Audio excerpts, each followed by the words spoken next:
Dando continuidade à nossa parte 2, trabalhando a respeito da fatoração, a decomposição de número em fatores primos. Tá? A gente trabalhou toda a ideia da fatoração e agora a gente está vendo as propriedades que um número deve ter para ele ser divisível por 2, por 3, por 5 e por 7. Para ser divisível por 2, o último dígito tem que ser par. A gente já viu isso. Tá?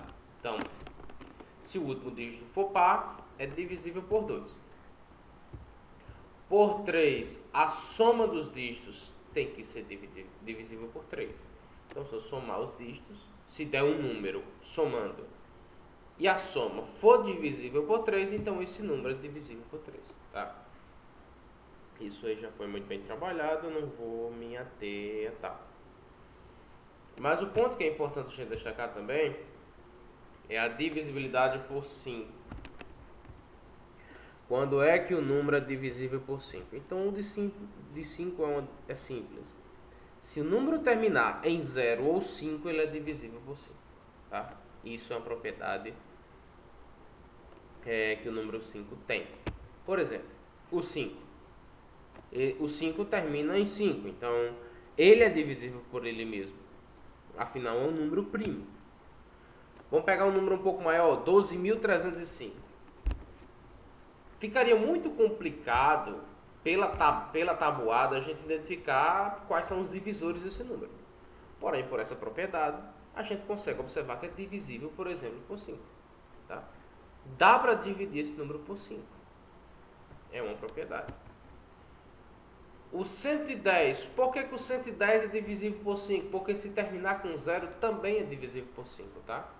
O 10, o 15, o 20, o 0 até em questão.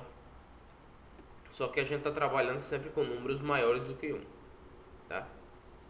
Maiores ou igual. Mas o 0 também se encaixaria aqui.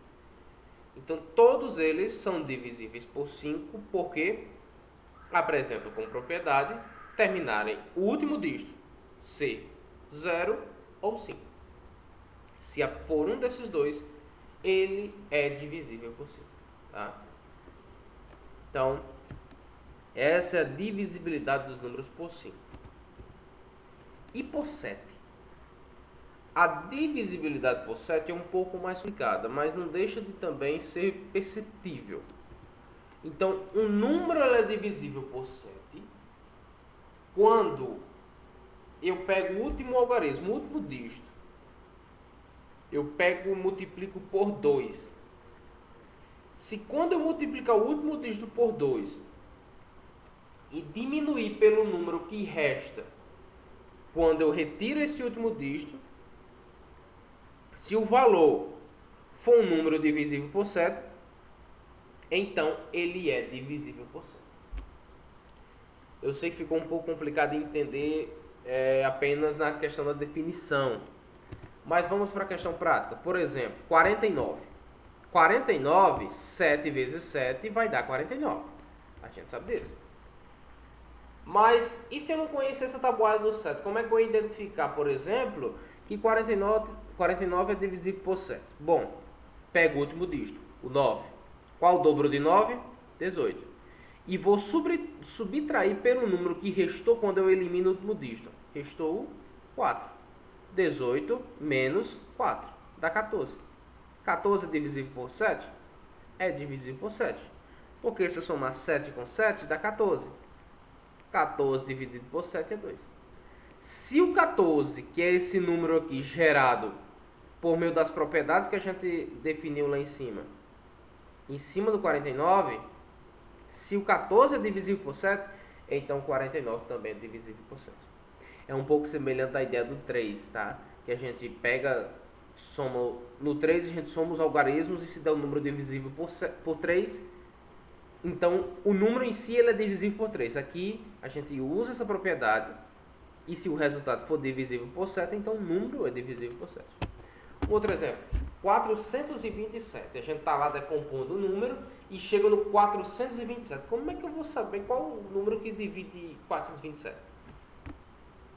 Então, pessoal, como é que eu faço? olho o último dígito, pego o dobro. Que é um dobro de 7? 14. E subtraio pelo número que restou. Restou quanto? 42. 14 menos 42 dá menos 28. Ou seja, o resultado dessa subtração é esse número aqui, ó, menos 28. O menos 28, ele é divisível por 7? É. Se eu pegar esse número e dividir por 7, vai dar menos 4. Ou até para facilitar, você não necessita pegar o sinal aqui, já que a gente está trabalhando só com uma propriedade. Veja só pelo 28, o sinal não vai interferir aqui na ideia, porque eu só estou querendo descobrir se é divisível.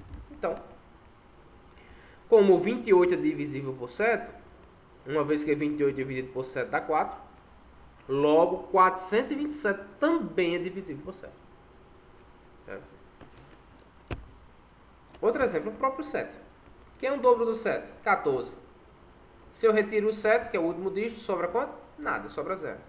14 menos 0 dá o próprio 14. 14 não é divisível por 7? É, dá 2.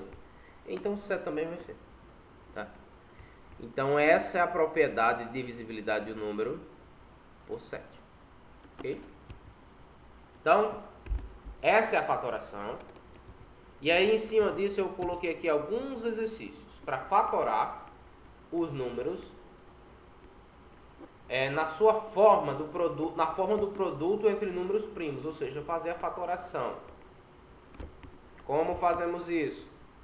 Novamente, vamos dividir o 1204 por números primos. Ó. Termina no número par, dá para dividir por 2. Dividindo por 2, 12 por 2 dá 6, 0,4 por 2 dá 0,2. Termina em número par de novo, dá para dividir por 2.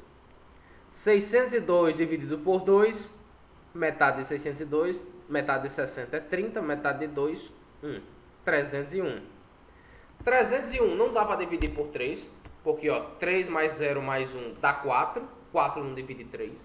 Não dá para dividir por 5, porque não termina nem com 0 e nem com 5. E por 7, vamos fazer aquela regrinha. O dobro de 1 é 2, então fica 2 menos 30, que é o número que sobrou quando tirei o último dígito. 2 menos 30, menos 28. Menos 28 é divisível por 7? É. Menos 28 dividido por 7 dá 4. Menos 4, na verdade. Então, 301 divide 7. Dividindo por 7, temos 43 como resultado.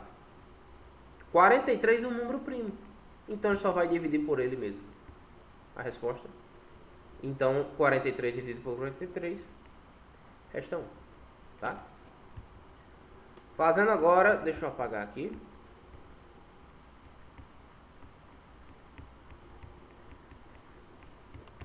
A letra B, o 125. Tá?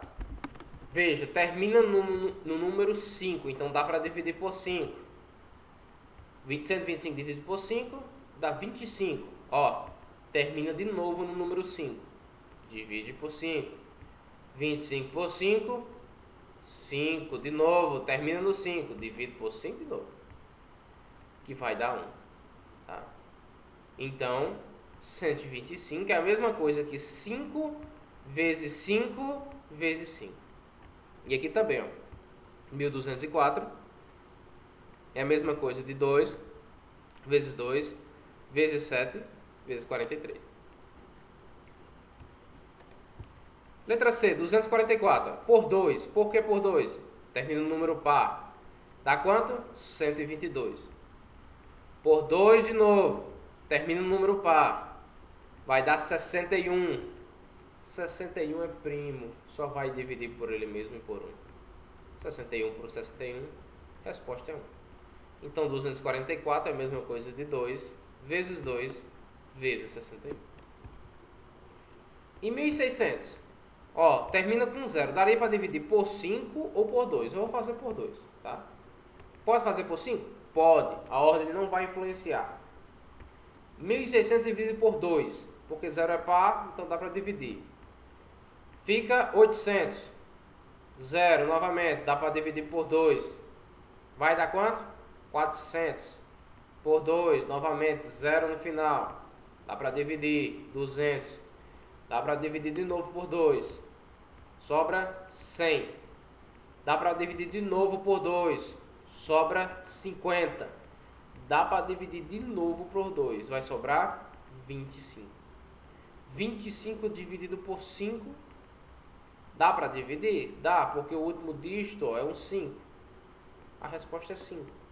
5 é um número primo, só divide por 1 por ele mesmo. Dividindo por ele mesmo, a resposta é 1. Então, se eu multiplicar esses valores aqui, 2 vezes 2, vezes 2, vezes 2, vezes 2, vezes 2, que no caso aqui é o 2 elevado à sexta potência, vezes o 5 ao quadrado, ou 5 vezes 5, eu tenho como resultado exatamente 1.600.